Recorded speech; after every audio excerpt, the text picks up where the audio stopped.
Isang magandang buhay at mapagpalang araw mga kagulay.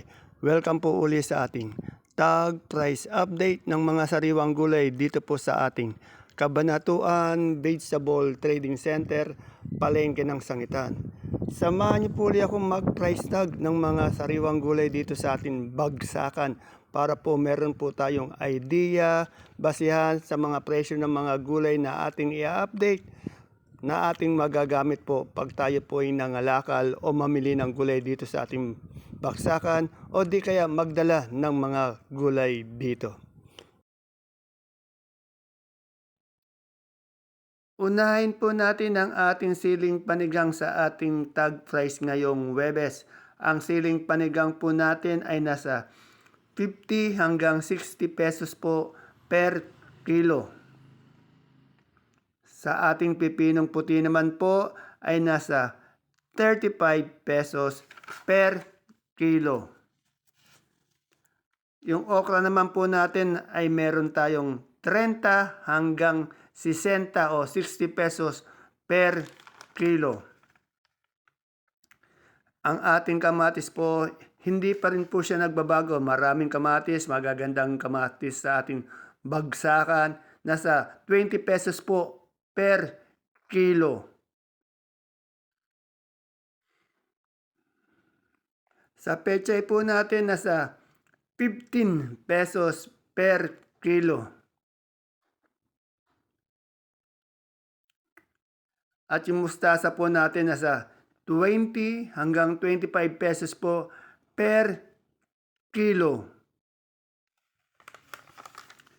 Yung ating pong talong na domino, yung maganda po, 70 pesos po per kilo. Yung hindi kagandahan, nasa 40 pesos po. Sa atin naman pong siling Taiwan, medyo bumababa ang ating siling Taiwan ulit.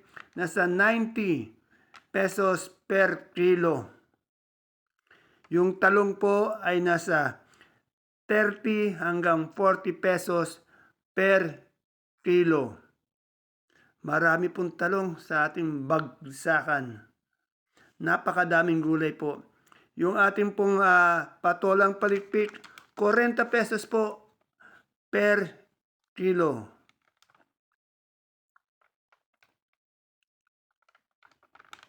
At yung ampalaya po natin, ito lang po medyo angat sa gulay tumane, 100 hanggang 110 pesos per kilo.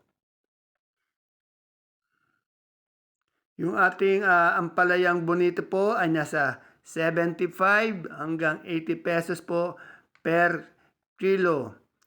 At yung katabi niya po, yung sigarilyas naman po ay nasa 90 pesos per kilo.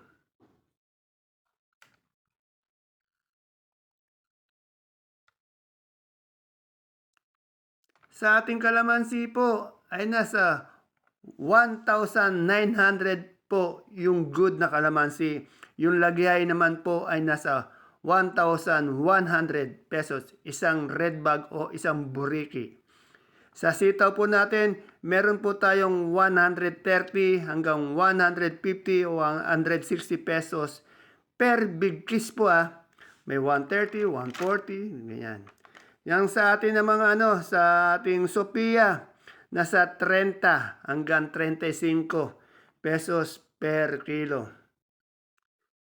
Yung ating mais na puti naman po ay nasa 30 pesos per kilo or 300 pesos per bundle. Sa dilaw po, 15 pesos o 150 per bundle. At ang ating pong lasuna ay nasa 40 pesos po per kilo. Sa lasuna po natin . Yung ating mani naman po ay nasa 80 pesos po per kilo. Pwede rin tayo bumili ng mani na binhi dito. At yung ating beans po, nasa 35 hanggang 40 pesos per kilo. Tandaan niyo po 10 kilos po yung mga bundle na yan .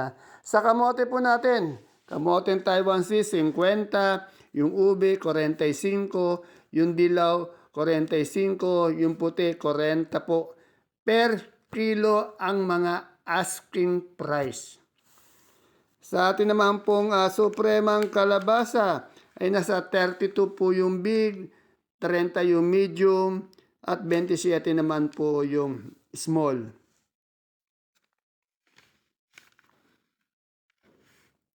Sa ating puso naman po mapagmahal ay nasa 30 pesos per kilo.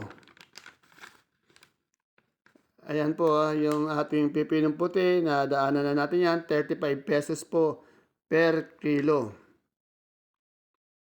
At yung ating luya pong dilaw, 50 pesos lang po per kilo. At yung mga luyang magulang po natin nasa 75 hanggang 80 pesos per kilo. May dahon ng sili po tayo sa baksakan. 100 po yung dahon ng sili natin. Yung turo po naman natin 90 pesos per kilo. Ayan po yung dahon ng sili. Kila Kagawad Ato po yan ng Barangay Caudillo. Dahon ng sili, 100. Yung kamote po natin, 10 piso per tali. May alugbati rin po dyan per tali nga lang po, 10 piso din. Sa atin naman pong repolyo. Ang repolyo po natin nasa 400 pesos po per bundle. Sa ating Pechay Bagyo naman po ay nasa 400 pesos po per bundle. Sa ating carrots naman po ay nasa 550 pesos per bundle. At yung ating sayote po, 350 pesos per bundle. Sa ating patatas na malaki po, 700 pesos per bundle.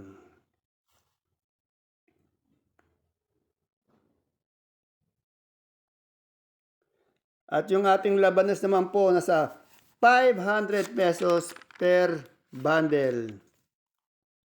Sa ating green cucumber po or yung pipinong Jackson, nasa 550 pesos po per bundle. At yung ating cauliflower po, 1 kilo po, 70 pesos po per kilo. Siyempre po, yung cauliflower po natin ay nasa 60 pesos po per kilo.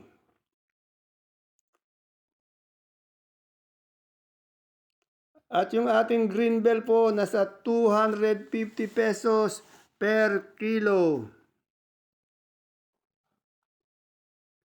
At sa ating red bell naman po ay nasa 200 pesos po per kilo.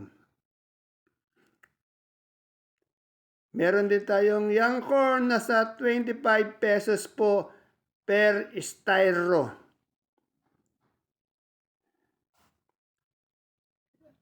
At yung ating celery po, yan, ay nasa 100 pesos po per kilo.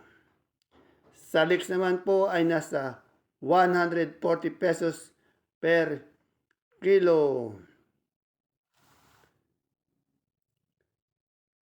At yung ating beans po, medyo umangat ng konti, nasa 60 pesos po per kilo. At punta naman po tayo sa ating lettuce. Sa green ice o yung green leaf na tinatawag ay nasa 120 pesos po per kilo. Yung lettuce po natin romaine ay nasa 180 pesos po per kilo. Wala pong lettuce na bilog o yung iceberg. Walang available. Ayan po, yung butchoy po natin ay nasa 100 pesos per kilo. Yan, punta tayo sa sibuyas. Yung sibuyas po nating malaki na puti na China, 450 po yung malaki. Yung medium po, 550 po per red bag. At yung local po natin, 450 po per red bag. 8 kilos po yan. Yung China po, 9 kilos po yan Yan yung local po natin 8 kilo lang po yan Nasa 450 po. Sa China big po natin na pula ay nasa 450 po per red bag. Yung local natin na sibuyas na pula, 700 po, ay 650 po, bumaba, 658 kilos. Yung Holland po, 800. Yung India po, 480 per red bag. Puro per red bag po yan. Yung local po natin na 650 po nasa 8 kilos po yun. Medyo bumaba yung local natin.